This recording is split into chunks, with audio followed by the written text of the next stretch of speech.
तो वहीं दूसरी ओर दिल्ली समेत एनसीआर में एक बार फिर कोहरा कहर बरपाएगा। मौसम विभाग ने इसको लेकर येलो अलर्ट भी जारी कर दिया है। सुबह के समय कई जगहों पर हल्का कोहरा और कुछ जगहों पर घना कोहरा छाया रहा। आज करीब 6 डिग्री सेल्सियस न्यूनतम तापमान और अधिकतम तापमान 21 डिग्री सेल्सियस रहेगा। मौसम विभाग ने 29 और 30 दिसंबर को दिल्ली में सुबह के वक्त हल्का सा मध्यम कोहरा छाने के अनुमान जताए हैं। इसके अलावा दिल्ली में हवा की स्पीड 10 से 15 किलोमीटर प्रति घंटे रहने का अनुमान जताया है। इसके बाद 31 दिसंबर, 1 और 2 जनवरी को दिल्ली के साथ ही एनसीआर के इलाकों में आंशिक रूप से बादल नजर आने और सुबह के वक्त हल्के से मध्यम कोहरा छाने का अनुमान जताया है।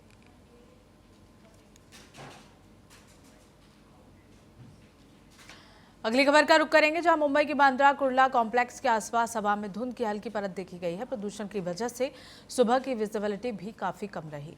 यातायात पर असर पड़ रहा है। विशेषज्ञों का कहना है कि सर्दी में ऐसे हालात बने रह सकते हैं। नागरिकों को मास्क पहनने और बाहर निकलते समय सावधानी बरतने की सलाह दी है।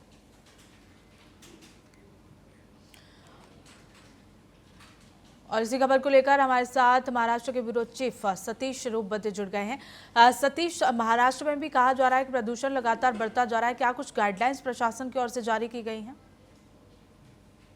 महाराष्ट्र में जो प्रदूषण है वो अभी तक तो बढ़ता ही दिखाई दे रहा है। प्रशासन ने गाइडलाइन की है कि लोग अपना अपना मास्क पहनकर घूमे, ज्यादा धूल पर ना घूमे और प्रदूषण को चलते जो सवेरे सवेरे अपना जो सेहत का ख्याल रखे और डॉक्टरी इलाज करे, डॉक्टर के पास जाए, डॉक्टर से सलाह ले। अगर कुछ सर्दी खांसी या कुछ बुखार बनता है तो डॉक्टर की सलाह ले और डॉक्टर के पास ही जाए पूनम।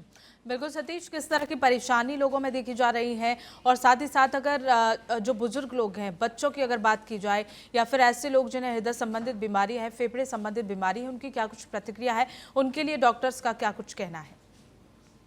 जो बीमार लोग हैं, जो बुजुर्ग लोग हैं, उनके तो काफी बुरे हाल है।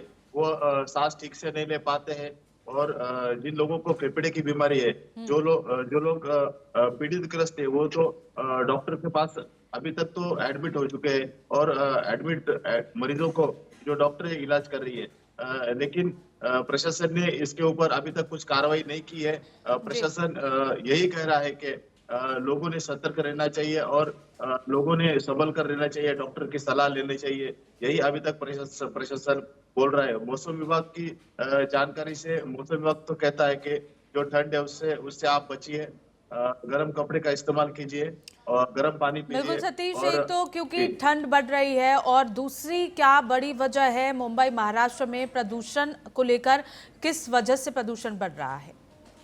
ये जो पोल्यूशन का मामला है, ये जो मामला है, ये कंपनी की ओर से, यानी कि जो एमआईडीसी की जो कंपनी है वो ज्यादा से ज्यादा प्रदूषण फैलाती है और इससे ही ज्यादा प्रदूषण बढ़ता है। जो आम ट्रैफिक है, जो व्हीकल्स चलती है, 2 व्हीलर, 4 व्हीलर या कोई भी 6 चक्के वाली या बड़ी गाड़ी, उससे भी ज्यादा प्रदूषण निकलता है।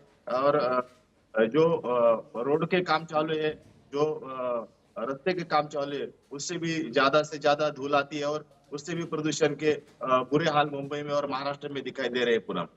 बिल्कुल, और जिस तरह से आपने कहा सतीश कि किसी तरह का कदम प्रशासन की ओर से अभी नहीं उठाया गया है, लेकिन आगे इसी तरह से चलता रहा तो प्रशासन की ओर से कदम उठाया जाना बेहद ज़रूरी है, क्योंकि यहाँ आने वाले समय में परेशानी बढ़ेगी लोगों के लिए और साथ ही साथ जितने भी आसपास के जो इलाके हैं वहाँ भी ये प्रदूषण पहुँचेगा।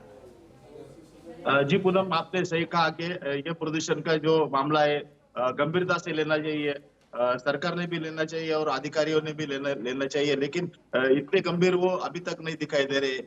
वो यही कह रहे हैं कि आप संभल कर रहिए, आपके जो गर्म कपड़े वो पहनिए, लेकिन वो जो दवाइयों का मामला है या प्रशासन की ओर से जो कुछ अस्पताल का जो मामला है, वो मामले पर अभी तक प्रशासन ध्यान नहीं दे रही है। अभी तक तो उन्होंने जो कोविड के टाइम पर जो अलग अलग हिस्सों में दवाखाने खोले थे वो खोलने जरूरी थे, लेकिन उसका भी प्रावधान अभी सरकार ने नहीं किया है। तो यही कमजोरी सरकार की दिखाई दे रही है और सरकार ने ये जल्द से जल्द लोगों के लिए सुविधा उपलब्ध करके देना चाहिए। कदम उठाने की जरूरत है। सतीश, बहुत बहुत शुक्रिया आपका तमाम जानकारी देने के लिए।